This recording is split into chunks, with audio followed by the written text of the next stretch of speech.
안녕하세요. 네, 반갑습니다. 마스크를 떼고 하겠습니다. 네, 오늘은 요한복음 4장과 5장에 나타난 그리스도에 대해서 교제하고자 합니다. 요한복음 4장은 제가 일전에 교제했던 말씀인데요. 오늘 중요한 부분 다시 말씀을 드리고 또 5장 시간이 되면 교제토록 하겠습니다. 이 요한복음 4장을 보시면 이 배경이 이 사마리아로 가는 길에서 우리 주님께서 그 수가성의 우물가에서 한 여인을 만나는 장면이 나타납니다. 사실 이 말씀은 너무나도 우리에게 익숙하고 잘 알려진 말씀인데요. 이 말씀에서 우리에게 오늘날 어떤 교훈을 주고 계신지 그런 부분을 중심으로 나누고자 합니다.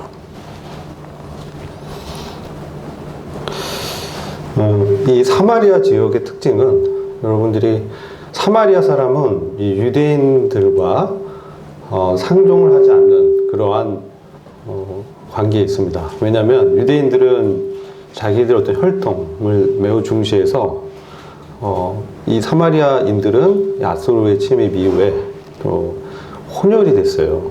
북왕 이스라엘이 혼혈이 되면서 혼혈 민족으로 이제 불리고 유대인들이 그 이후에는 그들과는 관계하지 않았습니다. 근데 사실 사마리아에도 우리 주님께서 지금 찾아가셔서 복음을 증거하는 그러한 장면입니다. 근데 지금 이 6절을 보시면 4장 6절을 보시면 야곱의 우물이 있습니다. 그리고 우리 주님께서 행로에 권하여 우물 곁에 그대로 앉으시니 때가 제 6시쯤 되었더라. 이 시간은 정오 정도 되어서 해가 강렬하게 비치는 그러한 시간대입니다.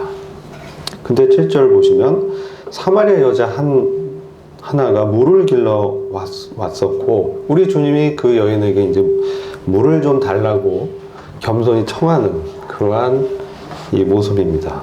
그리고 제자들은 이제 먹을 것을 사러 수가성 동네에 먼저 들어가 있는 그런 상황이에요. 근데 9절 보시면 사마리아 여자가 가로되 당신은 유대인으로서 어찌하여 사마리아 여자 나에게 물을 달라 합니까? 이는 유대인이 사마리아인가 상종치 아니함이로라. 사람으로 취급하지 않는다는 얘기죠. 근데 우리 주님께서는 특별히 이 여인을 만나기 위해서 오신 것입니다. 이 시간대에 우리 주님이 사실 돌아와서 갈 수도 있는데 특별히 이 여인을 만나기 위해서 이 자리에 오신 것이죠. 원래 이 우물에서 물을 이제 길러 오는 거는 아침에 갑니다.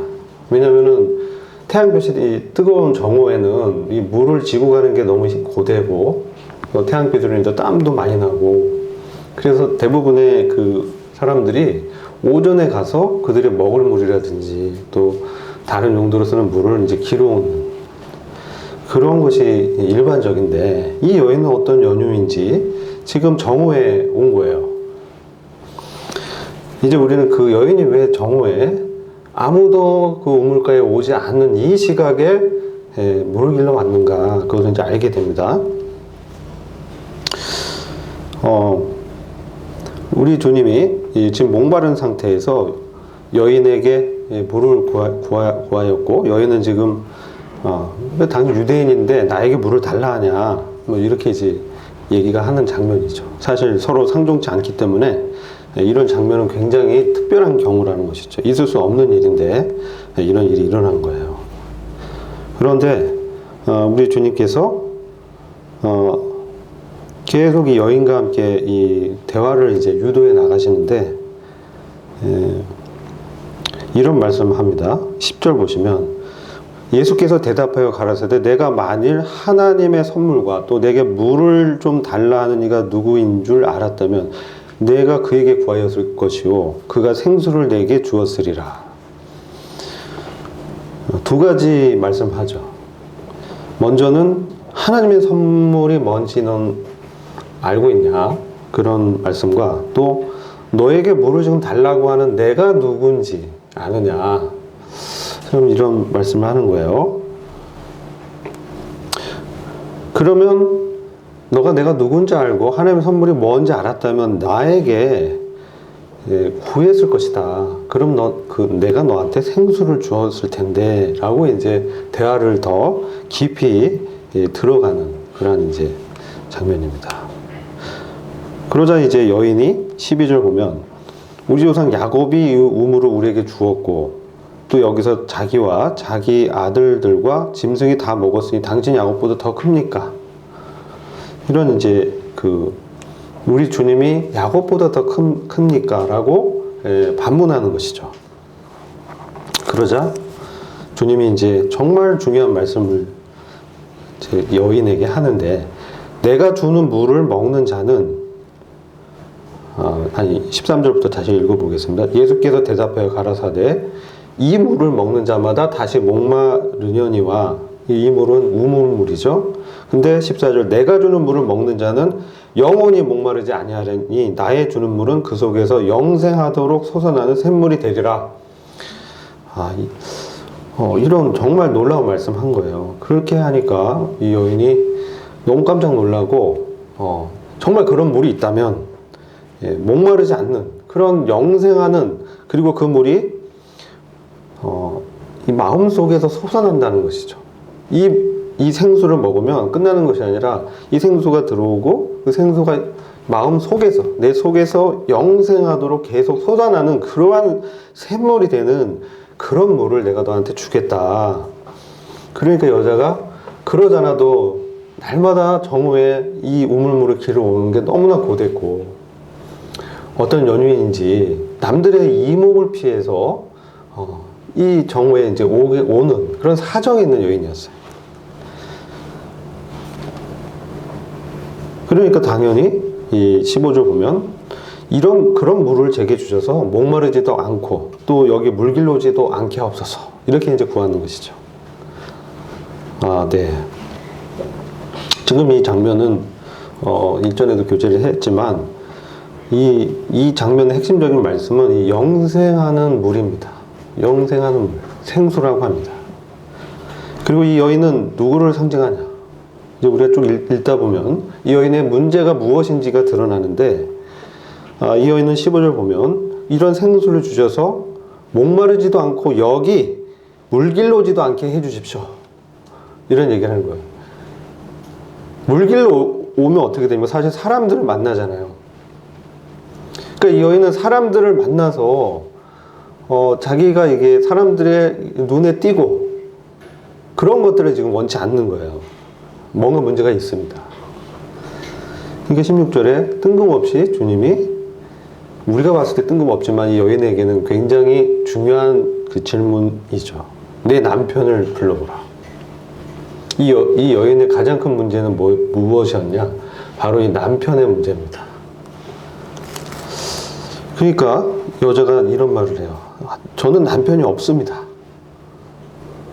그러니까 주님이 너가 남편이 없는 말이 옳도다. 그러면서 18절에 이 여인이 얘기를 안 했는데도 주님은 아시고 이런 말씀하는 거죠. 너가 남편이 5이 있었다. 한두 명도 아니고 5이 있었다는 거예요. 그리고 지금도 어떤 남자와 같이 사는데 그건 남편은 아니라는 거예요. 그래서 너 남편이 없다는 말이 맞다. 이렇게 이 여자의 과거에 이런 그 부끄러운 이런 역사를 드러내신 것이죠. 그러니까 이 여인이 눈이 이제 바뀝니다. 그 이전에는 젊은 청년이었는데 지금은 뭡니까? 이제 보니 당신은 선지자군요. 이렇게 우리 주님에 대해서 단순한 청년이 아니라 선지자로 이제 인식하게 된 것이죠. 자, 여기서 이 여인의 문제가 무엇인지 이 부분을 좀 교제하고자 하는 거예요. 이 여인의 문제는 이 남편의 문제였어요. 근데 남편이 한두 명도 아니고 5이나 있었던 과거가 아주 화려한 그런 여인이었습니다. 지금도 보면요, 남편이 5명이 있었다라고 하면요, 보통 일이 아니에요. 정말 특별한 일이죠. 예, 어떤 연유인지는 잘 모르겠어요. 그런데 그동안 5명이나 남편을 바꿨어요. 이 여인은 그래서 아무래도 이 남편에 대한 어떤 그 사랑, 남편이 자신에 대한 어떤 사랑에 대한 갈구가 굉장히 남달랐지 않았을까. 어떤 그 열정이 있었고, 남편과 함께 행복한 가정을 이루고, 다른 사람들에게도 그럴듯하게 세상을 살고 싶은 그런 욕구도 있었고, 그랬을 거예요. 일반적인 욕구잖아요. 행복한 가정생활을 하고자 하는. 근데 그것이 산산이 무너졌어요. 한 번 실패했는데, 그때는 그럼 한 번 정도 실패할 수 있겠지. 근데 2번 또 실패하고, 2번이 아니에요. 3번, 4번, 5번이나 이제 실패를 하는 거예요.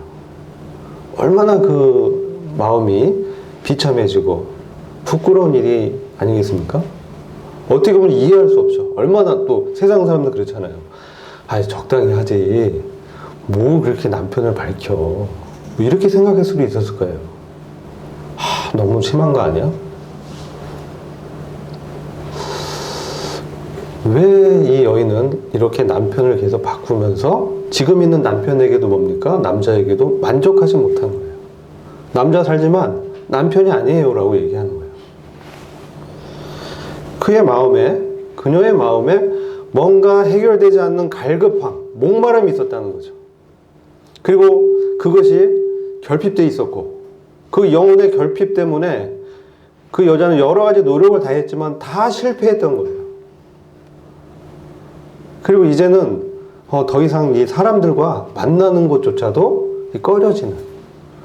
그렇잖아요. 이제 저 여자 남편 5 있었고 동네에서 수근수근거리고 물 뜨러 가면 저 여자 상종할 여자가 아니야. 사마리아 사람들도 유대인이 사마리아인들과 상종하지 않았는데 사마리아 사람들도 이 여인은 거의 이제 너무 과거에가 너무 이제 비천한 그런 여인으로 생각하고 있는 여인이죠. 이게 누구를 상징하냐? 죄에 깊이 빠져 있는 이 죄인을 상징하는 건 사실은.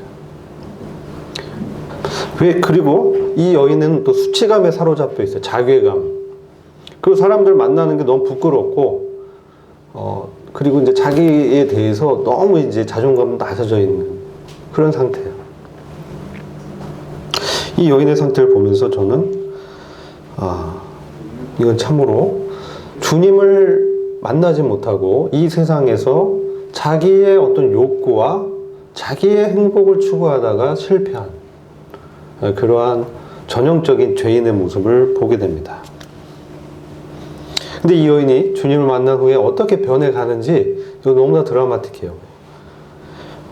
이 여인은 그런 목마름의 문제가 있었지만 그 죄를 가리고 싶은, 그 수치스러운 죄를 좀 덮고 싶은, 그래서 이곳에 오지 않고 싶은 거예요. 우리도 어떤 치부가 있고 부끄러운 어떤 과거가 있고, 그럼 어떻습니까? 그거 좀 얘기하고 싶지 않잖아요. 근데 주님이 바로 그 문제를 지적한 거예요. 남편을 불러와라. 뜬금없이. 이 여인의 그 문제를 주님이 건드리신 것이죠. 사실 건드리면 안 될 부분인데 여자의 과거는 묻지 않잖아요. 그렇잖아요. 여자의 나이도 잘 안 묻습니다. 근데 과거를 이렇게 묻는다는 건 참 신뢰가 되는 일이죠. 지금 그렇잖아요. 근데 이때는 더 아마도 그랬을 거예요. 뜬금없이 갑자기 이런 질문을 한다. 주님은 우리의 문제를 이와 같이 여인의 문제를 이렇게 잘 아시는 것처럼 우리의 문제를 잘 알고 계신다는 거죠. 뭐가 문제인지. 이 여인의 문제는 그런 죄의 수치를 해결하고 싶은 욕구가 있었고, 그래서 또 주님이 그 주시고자 하는 그 물, 생명의 물을 먹고 정말 자기의 문제가 해결되고 싶어 하고자 하는 그런 마음이 있었다는 거죠. 그러면 왜 이러한 목마름의 문제에 여인이 직면하게 되는가? 이걸 한번 저희들에게 좀 적용해서 묻고 싶은 거예요. 우리에게도 이런 참 드러내고 싶지 않은 과거에 수치스러운 일들이 있을 거예요. 이게 전혀 없습니까? 저는 있어요.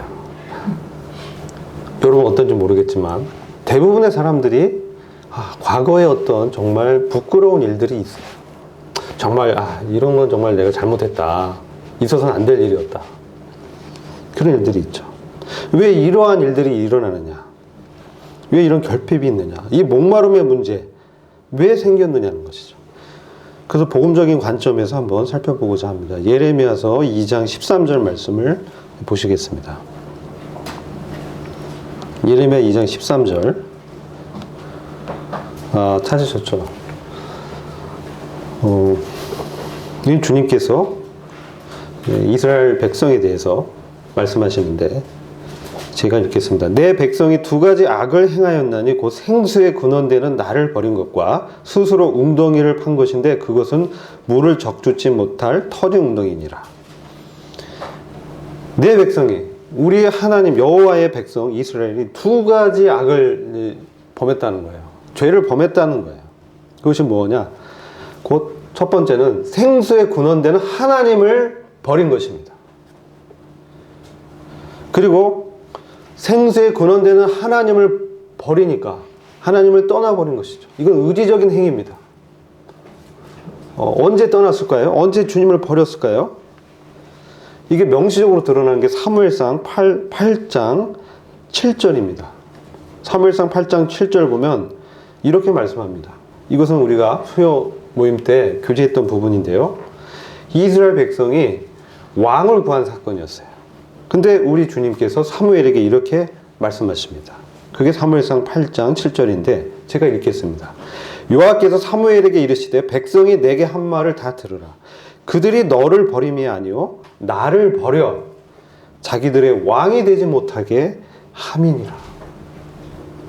하나님이 그들 가운데서 말씀을 통해서 다스리시고 그리고 그들에게 행한 여러 가지 이적과 기적과 구원의 역사들이 있었는데 지금 이스라엘 백성은 다른 인간, 사람 왕을 구하고 있습니다. 그러면서 하나님을 여기 보면 나를 버려 자기들의 왕이 되지 못하게 하였다. 이게 바로 생수의 근원되는 하나님을 버린 것이죠. 생수의 근원을 버리게 되니까 어떻습니까? 하나님의 왕되심을 거절하고 하나님께서 그들 가운데 다스리는 것을 꺼려하고 어떻습니까? 자기가 왕이 돼서 자기가 주체가 돼서 이제 결정하고 자기 뜻으로 가는 이런 어떤 전형적인 죄인의 모습이죠. 그래서 이러한 상태에 있으니까 어떻게 됩니까?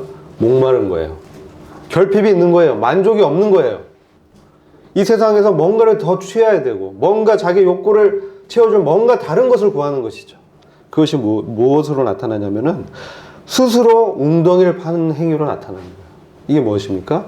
여러 가지의 쾌락을 위해서 술도 마셔보고 어떤 재물도 더 돈의 노예가 돼서 더 많이 얻고자 하고 록펠러가 그랬대잖아요. 마지막에 60이 됐는데도 기자한테 언제까지 더 돈을 버시려니까 한 푼도 더 벌고 나세요. 이랬다잖아요. 그 많은 그 엄청난 부자가 그랬다는 거예요. 그리고 돈 많은 사람은 어떻습니까? 이제 더 권세와 명예를 얻으려고 하는 명예욕에 막 이제 구하지만 어느덧 그는 바로 죽음의 문턱에서야 회한의 눈물을 흘리게 되죠. 이와 같은 상태. 바로 하나님의 왕되심을 저버린 그것이 이스라엘 백성의 문제였고 사실 이 여인의 가장 근본적인 문제였고 바로 사람의 근본적인 존재의 문제였던 것이죠. 이것이 로마서 1장에서는 시간 관계상 제가 찾아보진 않겠지만 하나님을 마음에 두기를 싫어했다 이렇게 말씀하는 거예요. 그리고 요한복음 1장 5절에서는 빛이 어둠에 빛이 돼 어둠이 깨닫지 못하더라. 그리고 3장 19절 요한복음 3장 19절은 어둠을 더 사랑했다 라는 거예요. 이 사랑은 아가페오입니다. 아가페오 사랑. 어둠을 아가페 사랑했다는 거예요. 무조건적으로 죄악을 사랑했다는 거예요. 그것은 근본적으로 뭐냐? 하나님이 나의 왕 되는 것을 거절하는 거예요. 이게 이래서 목말름이 오고요. 왜 사람들이 그렇게 죄들을 짓고 그렇게 그냥 자기 길로 가다가 멸망하는지, 이 근본적인 문제를 보게 됩니다. 근데 오늘 이 문제를 우리 주님께서는 해결해 주시는 것이죠.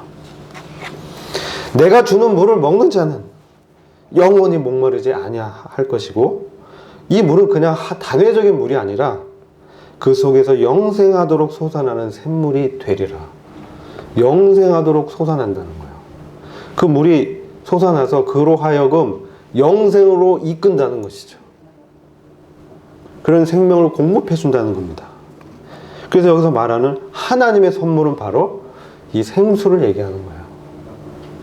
그럼 제가 묻겠습니다. 그러면 생수는, 이 물은 뭐겠습니까? 생각해 보셨나요?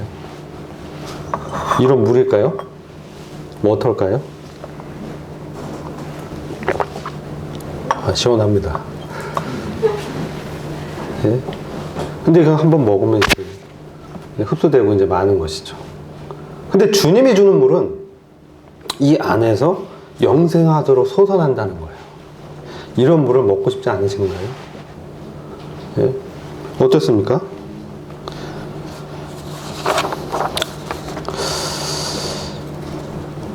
그래서 저는 이 물이 뭘까 좀 생각을 이제 해보게 됐어요. 저희 생수에 대해서 궁금한 생각이 들었습니다. 요즘요, 이 생수가 2,000원인가요? 1,500원인가요? 생수에서 뭐 백두산 생수, 한라산 생수, 네? 천지 생수, 시임의 깊은 곳에서 길어내는 생수, 여러 가지 생수가 있습니다. 저 어렸을 때는 도대체 물을 돈 주고 사려는 생각 못 했어요. 뭐 에비앙 생수, 외국 브랜드도 들어가요. 수입산도 있어요. 근데 주님이 주시는 이 생수는 이런 유의 생수가 아닌 것이죠. 이것은 우리의 영적인 교훈을 주고 있습니다. 그리고 우리의 문제를 해결해 줄 수 있는, 우리의 목마름 해결해 주고 영생할 수 있도록 해준다는 것이죠.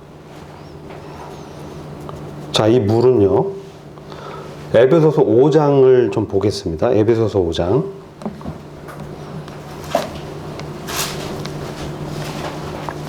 (26절) 보시면, 그리스도께서 교회를 사랑하시고 위하여 자신을 주심같이 하라. 이게 이제 남편들에 대한 아내 사랑을 어떻게 할 것을 교훈하는 말씀인데요. 여기 영적 교훈이 있습니다. 그 5장 26절을 보시면, 이는 곧 물로 씻어 말씀으로 깨끗하게 하사 거룩하게 하시고 자기 앞에 영광스러운 교회로 세우사 티나 주름 잡힌 것이나 이런 것들이 없이 거룩하고 흠이 없게 하려 하십니다. 이 물은요, 물로 씻어서 더러운 것을 제거하는 거예요. 오염물질을 이제 깨끗하게 하는 것이죠. 우리에게 이 마음 안에 있는 더러운 생각들, 예? 그러한 그 죄스러운 악한 어떤 뜻과 계획들, 이런 것들을, 범죄의 흔적들, 잔재들, 습관들, 이런 것들을 깨끗이 씻어내는 거죠. 정결케 하는. 그래서 이 물은 거룩하게 하고요, 하나님 앞에서 의롭게 하는 역할을 하는 거예요. 그리고 이 물을 생각할 때 저는 요한일서 5장 말씀이 또 생각이 났습니다. 요한일서 5장입니다. 5장. 이 증거에 대해서 말씀하는데, 이것은 예수님이 하나님의 아들이심을 증거하는 것이 뭐냐는 거예요. 이기는 자에 대해서 교제하면서, 이기는 자는, 세상을 이기는 자는 예수께서 하나님의 아들이심을 믿는 자라는 건데, 그렇다면 이 증거를 무엇이 하냐? 이 증거를 세 가지가 한다고 얘기하는데, 요한일서 5장 6절부터 8절 보면, 물과 피로 임하신 자니 곧 예수 그리스도시라. 물로만 아니요 물과 피로 임하셨고 증거하는 이는 성령이시니 성령은 진리니라. 증거하는 이가 되시니 성령과 물과 피라. 또한 이 셋이 합하여 하나이니라. 이게 저는 굉장히 이 말씀을 좀 묵상하면서 감동이 됐습니다. 이 물은요, 아까 말씀드린 것처럼 이 깨끗하게 하고 거룩하게 하고 의롭게 하는 역할을 하는 거예요. 주님이 주는 물이 그런 역할을 한다는 거예요. 근데 우리가 잘 알듯이 우리 주님 십자가에서 창에 옆구리를 찔리셨죠. 그때 어떤 일이 있었습니까? 심장이 터져서 물이 쏟아져 나왔어요. 옆구리에서. 이것은 바로 주님의 죽음을 상징하는 거예요. 주님이 주는 생수는 바로 주님의 죽음이 있어야 주어지는 물이에요. 그래서 그 주님의 죽음을 통해서 우리를 거룩하게 하시고 의롭게 하신다는 거죠. 그 다음에 이제 증거하는 게 이제 피인데, 피는 뭡니까? 피는 물과 함께 피를 언급했어. 왜? 이 셋이 합하여 하나라고 말씀했기 때문에. 이 셋이 합해서 성령과 물과 피가 이 셋이 하나이면서 합해져서 뭘 증거하냐? 예수님이 하나님의 아들이심을 증거하는 거예요. 이 얘기는 예수님이 부활하심을 증거하는 거예요. 부활하셔서 하나님의 아들이심을 입증하셨느니라. 로마서 1장 말씀이죠. 그래서 우리 주님의 옆구리에서 터져서 나온 그 주님의 죽음을 상징하는 물이 우리에게 그게 뭡니까? 우리의 영의 양식이 되는 것이죠. 주님의 죽음이 우리의 양식이 된다는 얘기예요. 그리고 주님의 피가 양식이 되는 것이죠. 주님의 피는 어떻습니까? 피 흘림이 없은 즉 죄사함이 없다라고 하죠. 이것은 뭡니까? 보혈이죠. 그것은 우리를 왜 죄를 속하고요. 그래서 어떻게 왜 죄를 속해야 돼요? 거룩하신 하나님께 나아가기 위해서. 하나님의 거룩한 성령이 임하기 위해선 죄의 문제가 해결돼야 되거든요. 피 흘림이 없은 즉 죄사함이 없느니라. 육체의 생명이 피에 있느니라. 그래서 이것은 예수님의 생명이죠. 예수님의 생명이 흘려져서 우리를 속죄하게 하고요. 우리를 하나님과 화목케 하는 것입니다. 그래서 어떻게 합니까? 히브리서 9장 14절은 이렇게 말씀해요. 히브리서 9장 14절. 이것도 연관된 말씀인데요. 이 말씀은 관주처럼 말씀으로 이해할 수가 있어요. 히브리서 9장 14절 보면 하물며 영원하신 성령으로 말미암아 흠없는 자기를 하나님께 드린 그리스도의 피가 너희 양심으로 죽은 행실에서 깨끗게 하고 살아계신 하나님을 섬기게 못하겠느냐. 예수 그리스도의 피가 성령으로 말미암아 우리의 양심을 새롭게 해서 하나님을 섬기게 한다는 것이죠. 그래서 예수 그리스도가 하나님의 아들이심을 증거할 수 있게 한다는 거예요. 이 피도 물과 하나인 것이에요. 그리고 성령의 교통하심. 성령의 역사가 있어야 이게 교통이 되는 것입니다. 제가 이제 예전에 가정 그룹, 소그룹 모임을 이전 전 교회에서 좀 같이 할 때 굉장히 제가 그 당시에 너무나 힘든 그 어려움을 겪고 있었어요. 그것은 제가 이제 죄의 문제를 해결할 수 없는 그러한 영적인 침체 가운데 이제 빠졌어요. 그래서 이게 신앙의 이제 딜레마에 빠져서 내가 이 죄의 문제를 해결 못 하는데 구원 받은 이후에도 죄의 문제가 해결이 안 되는 부분들이 있는 거예요. 근데 그 부분은 이제 그래서 낙심이 됐었어요. 내가 이런 상태에서 감사를 드리고 예배에 참여하고 이게 무슨 의미가 있지? 신앙의 회의가 왔을 때 가정소그룹 모임에서 이제 또 교제와 수요 모임에서의 형제님들이 그때도 우리도 성경 읽기를 했었는데 성경 읽으면서 말씀을 이렇게 나눠 주시는데 전 듣기만 했는데 그 말씀이 이제 제 마음에 더럽혀진 오염 물질을 이렇게 깨끗하게 해 주는 것이에요. 말씀이 물로 깨끗하게 해서 말씀으로 정결케 하는 그것이 이제 경험했죠. 그래서 이 모임이 되게 중요하구나 깨달았어요. 그런데요, 얼마 전에 또 어떤 일을 경험했냐면은 우리 어린 그 청년 형제 자매들 교제 쭉 하는데 그냥 저는 이제 가서 앉아서 들었습니다. 청년 형제님, 자매님들이 교제를 쭉 들었어요. 그때 이제 성령의 은사에 대해서 쭉 교제를 하는데, 저는 그 안에서 회중 가운데 임하시는 하나님의 말씀을 들었어요. 그거는 그 청년 형제의 자매의 입술을 통해서 하나님의 말씀하시는 거였어요. 그래서 어떻게 됐습니까? 제 영이, 제가 사실 이제 사업을 시작하게 됐어요. 그래서 그 전에 굉장히 이제 바쁘고 막 너무나 그 스트레스가 있었고 피곤했어요. 그랬는데 이 형제 자매님들이 저보다 20, 30년 이제 어린 형제 자매님들이 교제를 이렇게 나누는데 거기서 주님을 발견했어요. 그 주님의 역사가 그들의 말을 통해서, 그들의 교제를 통해서, 그들의 간증을 통해서 나의 낙심되고 이 스트레스 받고 억압되어 있던 이 영혼을 소송시키시는 그 하나님의 임재를 경험했어요. 이게 뭡니까? 성령의 교통하심이에요. 그런데 영혼이 확 다시 이제 회복이 되면서 살아나면서 너무나 충만해지는 거예요. 주님이 그렇게 또 힘을 주셨어요. 그래서 이 성령, 물은 뭐라고 말씀드렸어요? 물은 깨끗하게 한다. 거룩하고 의롭게 하나님 앞에 세운다. 피는 뭡니까? 보혈, 양심을 새롭게 해서 하나님을 섬길 수 있게 하는 것이죠. 하나님과 속죄와 화목케 하심. 성령은 뭡니까? 이러한 역사를 간증케 해서 어떻게 해요? 우리의 영을 소송시키게 한다. 이게 생수예요. 이 물을 주시겠다는 거예요. 영생은 뭡니까? 요한복음 17장 3절에 영생은 참 하나님과 그 보내신 자 아들 예수 그리스도를 아는 것이다. 이 안다는 건 뭡니까? 지식적인 알면서 나아가서 경험적으로 체험적으로 주님을 아는 거예요. 깊이 아는 거예요. 경험하는 거예요. 주님 내 삶에 개입해서 역사함을 내가 아는 거예요. 무등산 수박을 먹어봐야 알죠. 맛을. 엄청 달고 맛있어요. 이것이 내 안에서요 영생하도록 솟아나는 샘물인 거예요. 주님이 그것을 우리한테 주셨어요. 이 여인은 그것을 지금 받은 것입니다. 그래서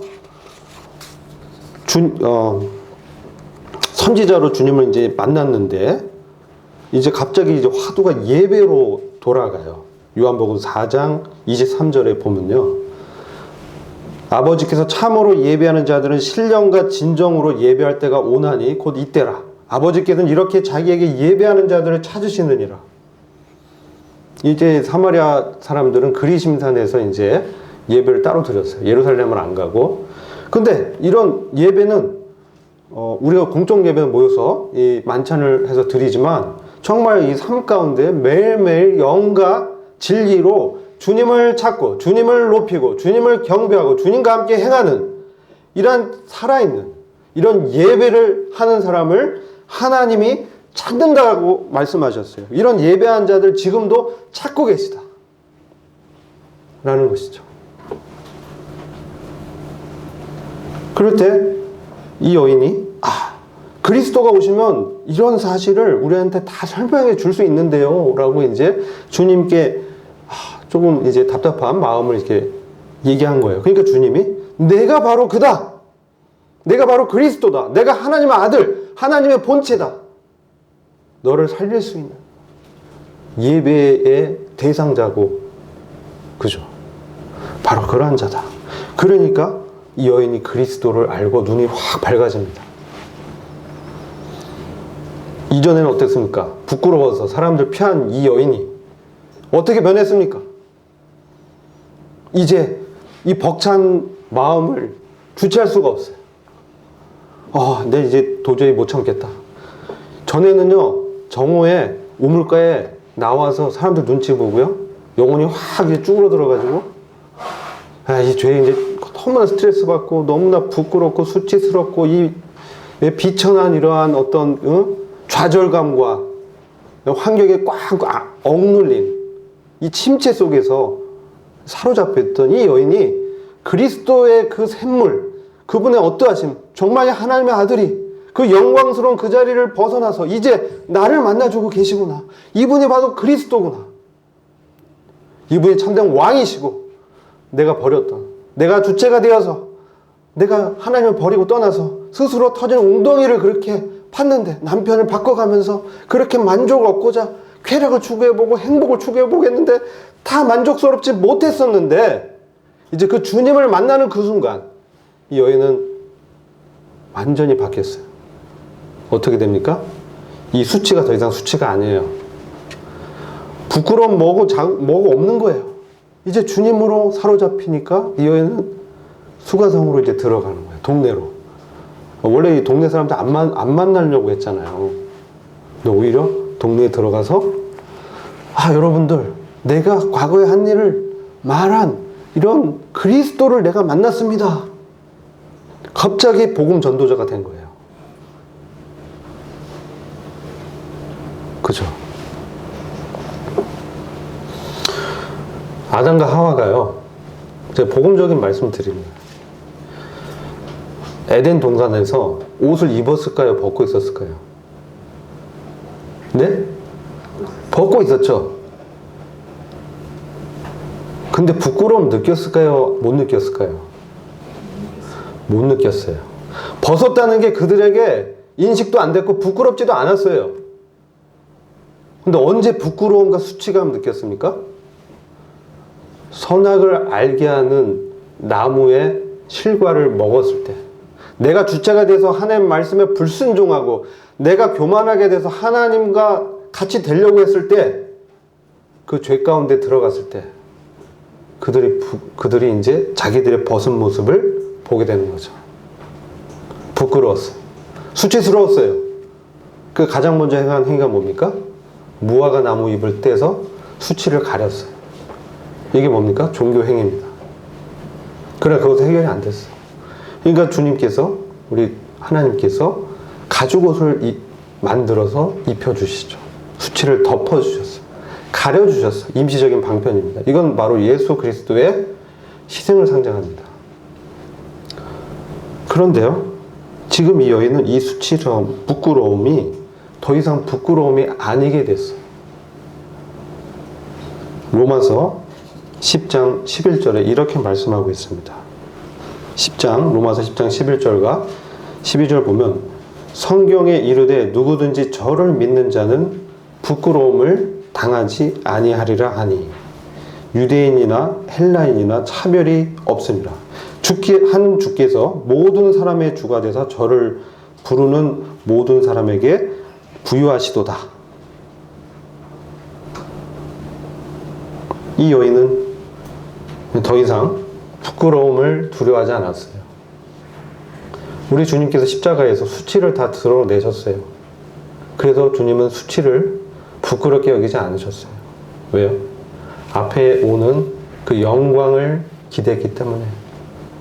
자기와 같은 하나님의 아들들을 이 고난을 통해서 인도해서 그 첫째 부활의 영광에 동참하게 될 것이기 때문에, 그것을 바라봤기 때문에 더 이상 그것을 수치로 여기지 않으셨어요. 이 여인은 그리스도를 만났기 때문에 자기의 죄된 과거가 더 이상 그녀를 부끄럽게 할 수 없었어요. 바로 그 주님이 그녀 안에 들어가셨기 때문에, 그녀의 그 갈급한 남편이 없는 문제를 완전히 해결해 주셨기 때문에 이제 그 그리스도를 증거하지 않을 수가 없게 됐습니다. 이게 바로 복음 증거가 이렇게 되는 것입니다. 요즘 우리 교회에 많은 그 구도자들이 찾아오고 있습니다. 우리는 이와 같이 생수, 샘물로 나를 먹이시고 날마다 나를 만나시고 나의 영혼을 소생하시면서 나와 함께 하시는 그 그리스도를 증거하는 것입니다. 우리에게 복음으로 오신 이 생수는 사실 그리스도 자체입니다. 그리스도가 우리 안에 오신 것이죠, 사실은. 우리의 문제를 해결하시는, 생명의 근원되는, 생수의 근원인 나를 버렸다. 그럼 생수의 근원이 누구예요? 하나님이잖아요. 그럼 생수는 바로 하나님 자체잖아요. 근데 사람들이 어디에 관심이 있냐면 생수를 마셔서 이게 시원하다, 덥다, 갈증을 해소한다, 이거에 관심이 있어. 사실 근데 뭡니까? 바로 생수의 근원이신 하나님이 더 중요한 것이죠. 그래서 이 하나님을 만났을 때, 그리스도를 만났을 때 우리의 삶이 변화되는 거예요. 로마서 12장 2절에 뭡니까? 네? 내가 너희를 간절히 권하는데 이 세상에 동화되지 말고, 네? 너희 마음을, 생각의 변화를 받아서 새롭게 해서 하나님의 선하시고 기뻐하시고 온전하신 뜻이 무엇인지를 분별하도록 하라. 이 여인의 생각이 변화를 받은 거예요.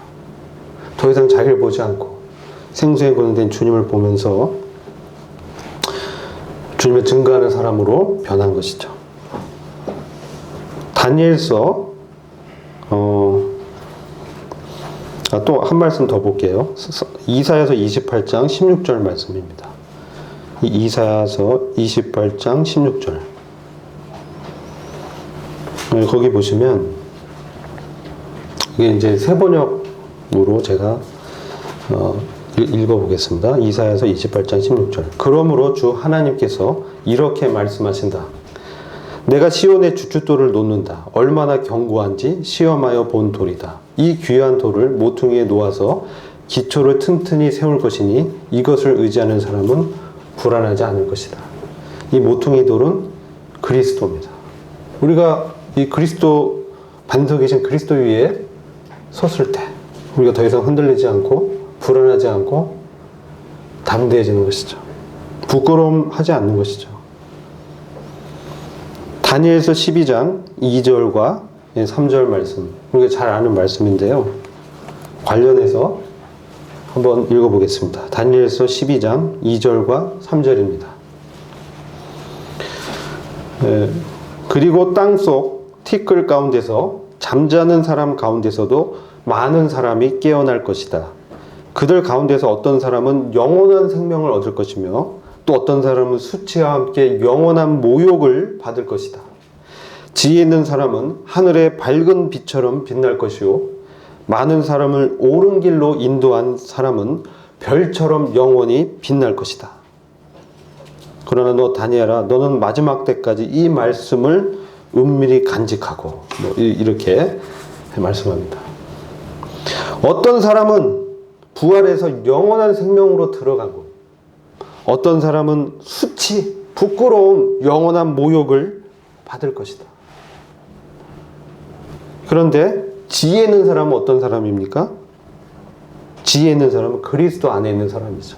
그런 사람은 많은 사람을 이 의의 길로, 옳은 길로 인도하는 것이에요. 그러면 하늘의 밝은 빛처럼 빛나고 별처럼 영원히 빛날 것이다. 이게 주님의 약속입니다. 우리가 정말 우리 자신을 볼 때는 연약하고 육체의 약점들이 많이 있어요. 과거가 화려해요. 근데 이것을 보면 안 돼요.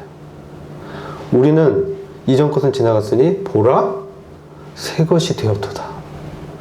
2주 전에 침례에 순종한 제 형제 자매님들 계시잖아요. 그리스도 안에서 이미 옛사람은 이제 죽은 것이에요.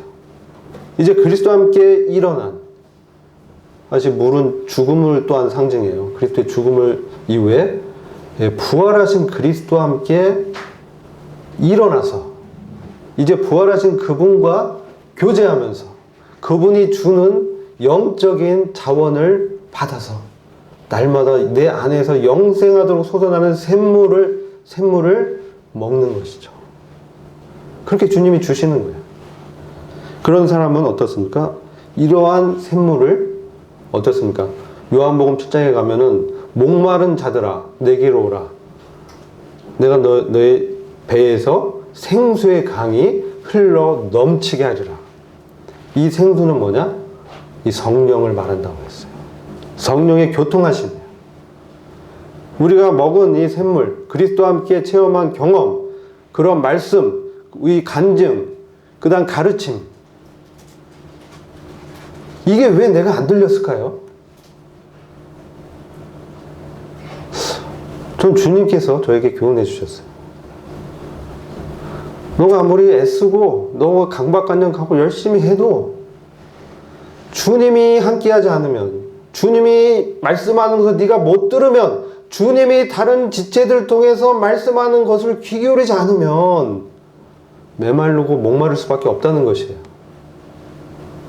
그게 뭐예요? 성령의 교통하심.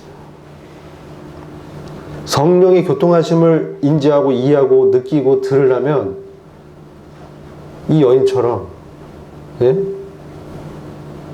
정말 이 주님을 정말 갈망하고요, 정말 영적으로 주님과 깊은 교제를 원하고요, 나에게는 소망이 없다는 것을 깊게 인정해야 돼요.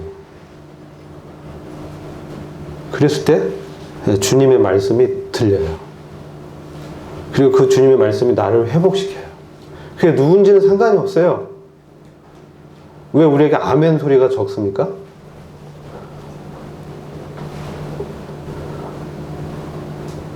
바울이 빌립보서에서 어찌되든 증거하는 것은 그리스도이기 때문에 누가 증거하든 그 목적이 무엇이든, 내가 감옥에 갇혀서 아이고 바울은 저렇게 됐지만 나는 복음을 증거해, 뭐 이렇게 비아냥거리면서 증거하든, 정말 바울을 대신해서 증거하는 그런 사람이든 증거되는 것은 그리스도라고 했어요. 그렇기 때문에 바울이 기뻐했다고 했습니다. 우리에게 이런 것들이 있으면 우리는 이런 것들을 벗겨내야 돼요. 그래야 주님의 성령의 교통하심이 우리 개인에게 회복이 되고요, 그것이 내 영혼을 소송시키고 부활의 생명으로 살아갈 수 있게 하시는 것이에요. 이게 부활 신앙입니다. 주님 그런 생명의 물을 우리가 공급하시고 우리를 복음 증거하는 자로, 전도자로 누구든 활용하실 수 있는 거예요.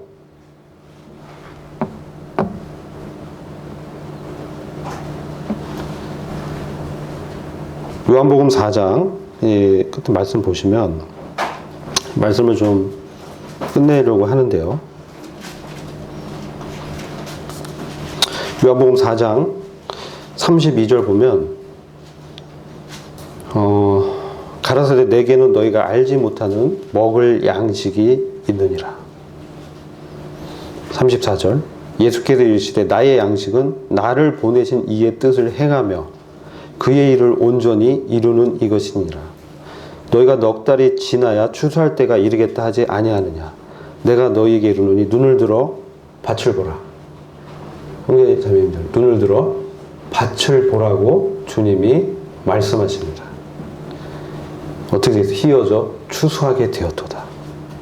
거두는 자가 이미 삭도 받고 영생에 이른 열매를 모으나니 이는 뿌리는 자와 거두는 자가 함께 즐거워하게 하려 함이니라. 그런즉 한 사람이 심고 다른 사람이 거둔다 하는 말이 옳도다. 내가 너희로 노력지 아니한 것을 거두려 보내었노니 다른 사람들은 노력하였고 너희는 그들의 노력한 것에 참여하였느니라. 아멘. 우리 주님의 양식은 아버지의 뜻을 행하고, 아버지의 뜻은 뭡니까? 예? 주님을 믿고 영생하는 거예요. 요한복음 6장을 보면 아버지의 일과 뜻을 정의해 놓으셨어요. 아버지의 일은요,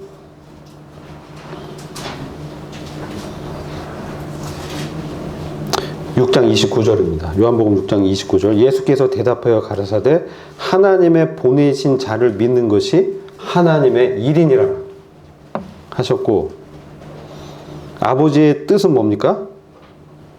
40절에 내 아버지의 뜻은 아들을 보고 믿는 자마다 영생을 얻는 이것이니 마지막 날에 내가 이를 다시 살리리라 하십니다. 첫째 부활의 영광에 들어가게 하겠다. 영생은 첫째 부활의 영광에 들어가서 그리스도와 함께 다스리는 것입니다.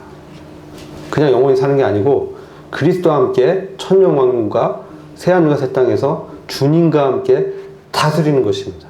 이게 영생입니다. 그래서 이 영생하는 생명을 아들을 보고 믿는 자에게 주는 것이 하나님 아버지의 뜻이고요, 이 믿게 하는 것이 하나님 아버지의 일인 것이죠. 그러면 우리가 4장으로 다시 돌아와서 주님이 이런 일을 지금 사마리아 성의 수가성에 한 사람 여인을 만나시고 했다는 거예요. 뭐 100명, 200명, 수천 명 모여놓고 한 것이 아니고 한 사람의 여인을 만나서 그렇게 하셨다는 거예요. 그렇다면 우리가 만나는 지금 시어조 추수할 때는 이 밭을 보고 주님이 이제 말씀하는 것이죠. 주님의 양식이 이 아버지의 일을 이루고 뜻을 행하는 거잖아요. 그럼 우리는 바로 그리스도 안에 있는 자라면 바로 이 주님의 일에 동참하는 것이죠. 그럼 어떻습니까? 지혜 있는 자는 하늘의 별처럼 빛날 것이요. 많은 사람을 옳은 길로 인도하는 자는 어떻습니까? 영원히 그 별처럼 빛날 것이다. 이런 자들이 저와 여러분이 되기를 원합니다. 기도하고 마치겠습니다. 아버지 하나님, 참 이 세상에 우리 주님을 영원한 그 생명의 물로 허락하시고 저희한테 주셔서 참 영생을 살아갈 수 있도록 하신 것을 감사드립니다. 주님, 저희들에게 첫째 부활의 영광에 참여토록 주님이 작정하시고 저희로 하여금 참으로 주님의 이 참 말씀과 주님의 물과 주님의 피와 성령의 교통함을 허락하셔서 예수 그리스도께서 부활하셔서 하나님의 아들이심을 입증하는 그러한 복음의 삶을 살도록 하신 것을 감사합니다.